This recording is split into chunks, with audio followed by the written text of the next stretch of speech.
BIONICLE Legend 7 Prisoners of the Pit. Written by Greg Farshty. Recording by Nemetron. Chapter 8. Hours later, the Toa Mari regrouped at the sunken city. Jaller and Kungu seemed a little the worse for wear after their experience with the squid. Harley was absent, something that had all her partners worried. Marinui was on full alert. Matoran aqua hunters had reported that the sea had gone mad. Sharks were at war with eels, Keras crabs and squid were mysteriously absent from the waters, and there were unconfirmed reports of attacks by rays on anything that moved. Any creatures unlucky enough to get caught in the middle of one of the battles were killed by the combatants and then ignored. The safe hour, that period of time when no predators stalked the seas, was no more. "What have you done?" demanded Daphilak. "We have ever lost 2 of our herders and half a dozen Hydruka in the last 6 hours. The battles come closer to the borders of Marinui every moment. Is this how you protect us?" Huki shrugged. "Turning them against each other seemed like a good idea. Who knew they would be so good at destroying each other?" "It was a good idea," said Jaller. "Remember, we still need to find the mask. If the Baraki's armies tear each other to pieces, that buys us time to search." "Is this what we have become?" asked Kungu. "Sacrificing Matoran lives, Rahi lives, just so we can quick finish our mission? Harley could be dead, for all we know, and all you care about—" "Don't. Just don't," said Batoro. "If we fail at this, there won't be any more Matoran, or Rahi, or Harley, or any of us. None of us are happy about what's been done," he added, glancing at Maxilos. "But I think we are going to have to do far worse before this is over." A Garmatoran swam up to Daphilak and said something quietly. Daphilak nodded and turned to the Toa. "It's now a fact," he said. "The rays are on the move, heading straight for Marinui, and they are being led by your Toa Harley." Nocturne had been walking for how long? Hours? Days? Alec was not in any of his usual places, nor were his eels. Every time Nocturne tried to get a sea creature to stop and give him an idea of where to look, the creature died at his touch. He stopped and looked down at the mask he was carrying. It was still glowing, though not as brightly as before. He wished it would just stop. The last thing one wanted in the depths of the ocean was to carry a great big light, since that would attract every predator for kios around. Why was he holding it around again? Oh yes, Prydak had insisted. He hated Prydak. "Maybe this is something he needs," thought Nocturne. "Maybe if I get rid of it, he will get into some kind of bad trouble. Maybe someone will even take his arm off, like he took mine." Nocturne paused, fumbled with the mask, and started to put it down on the sand. Then he hesitated. Prydak would know he had gotten rid of it and be enraged. He would take his anger out on Nocturne, like he said, and Prydak didn't make idle threats. Nocturne had once seen him go after another prisoner of the pit. Prydak hadn't killed the Skagdi he was fighting, no, but just wounded his leg enough to hobble him. Then Prydak had left, knowing that the hunters of the sea would swiftly zero in on anything not able to get away. The outcome had been predictable and messy. Better hang on to it, Nocturne decided. He turned north and resumed walking when something struck his tentacle, something sharp, and made him drop the mask of life. He glanced down to see that there was a dagger embedded in his appendage. Annoyed, he yanked it out and turned to see who would be stupid enough to attack him. Hydraxon hovered in the water, wrist dagger poised to throw, Kodak revolving blaster aimed right at Nocturne. "Far enough, runner," he said. "Drop the mask and surrender." Nocturne was very confused. "You're Hydraxon," he said. "Back when the earthquake hit and we all escaped into the black water, Takadox killed you. I saw it. You're dead." "I got better," Hydraxon replied. "And you're going back where you belong." "But where we were isn't there anymore. Don't you remember? The ground shaking, the walls falling, the water flooding in." Hydraxon listened to Nocturne ramble on, but the words meant nothing to him. No such quake had ever happened, and he certainly hadn't been killed by a Baraki. Had he been the real Hydraxon, all those memories would have been too painful and real. But he was the jailer of the pit, recreated by the Mask of Life from a Pomatoran, and made to have no doubts, no fears, no frightening recollections. All that mattered was his job.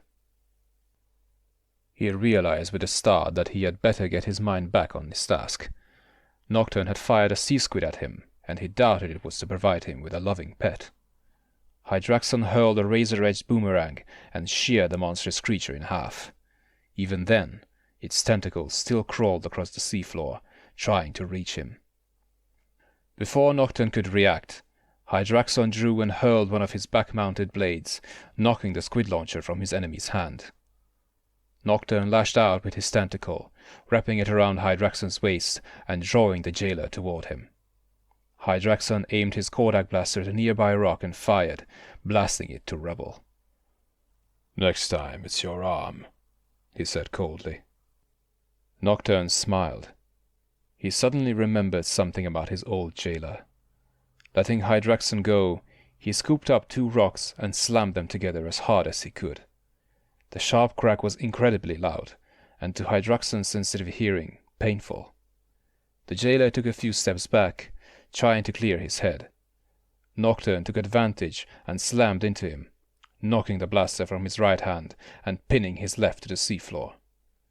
He snaked his tentacle around Hydraxon's throat. "I'm using my arm right now, sorry," Nocturne said. "But thanks for all the weapons. I'll take them off your body when you're dead again." "Start with this one," said Hydraxon, mentally triggering his other backblade. It arced up into the water and came down, pinning Nocturne's tentacle to the ocean floor. Hydraxon seized the moment to bring a leg up and kick Nocturne off of him. Then the jailer drew back his arm, ready to hurl a wristblade right at Nocturne. "I'm here to bring you back," Hydraxon said. "It really makes no difference to me if some of your parts don't make the trip." Nocturne's shoulders slumped. Keeping an eye on his captive, Hydraxon stepped around him and picked up the glowing Kanohi mask. The part of him that was the jailer of the pit knew this mask must be important if the Baraki wanted it, and it should probably be kept safe and away from them. But a smaller part of him, the remnants of Dekar's consciousness, remembered this mask as something dangerous and destructive. In the wrong hands, the Mask of Life was a potentially devastating weapon. One glance at it showed it was already in the process of destroying itself. The best way to ensure it would never pose a threat would be to help it on its way. Hydraxon gently placed the Mask of Life on the ocean floor. Then he took careful aim with his Kodak blaster and fired. "What if we can't find the Mask of Life in time?" Matoro said.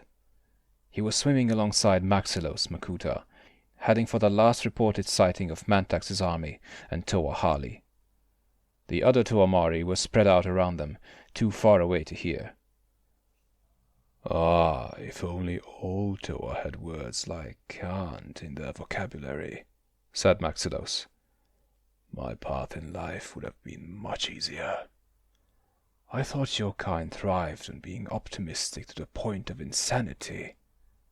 "I just asked a question," Matoro snapped. "To which you know the answer.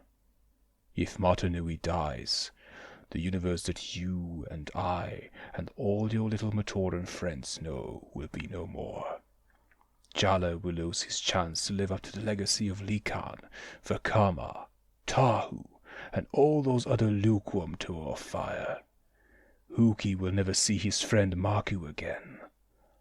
And you will know that in Turaga Nuju's last moments, he branded you a failure. When Matoro did not reply, Maxilos continued. When this is all over, I really must retrieve my Kanohi Mask of Shadows. Those idiot Paraka let it fall into the sea near Marinui. Most think it just allows me to spread physical darkness, or breed a little rage here and there, but it's much more than that. My Kanohi lets me see the darkness inside everyone, all the nasty little things they hide in the shadows of their spirit. I miss that. Of course, I hardly need it with you, Matoro. Yours are practically written on your mask. Matoro looked over his shoulder at Maxilos. Let me tell you something. If the universe ends, if everyone and everything is going to die, I'm going to make sure you die first. Maxilos laughed.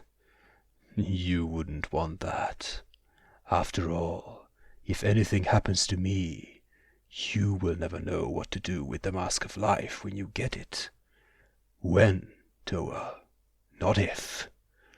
I have no intention of letting you fail. He's bluffing, thought Matoro. He doesn't have any more idea what to do with the mask than we do. He just wants to make sure I don't try freezing him solid from the inside out. If you know so much, then tell me. If we get the Mask of Life from the Baraki, then what? Asked the Toa of Ice. I would think it would be obvious, Maxilos said impatiently. All must be as it was for Marinui to be healed.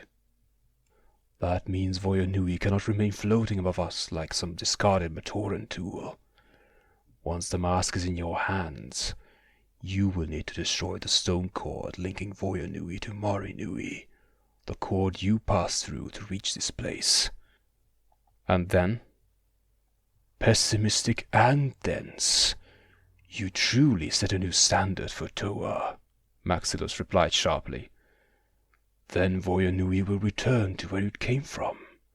Of course, anyone living on it will be killed in the process, and Marinui will be completely destroyed, along with its occupants.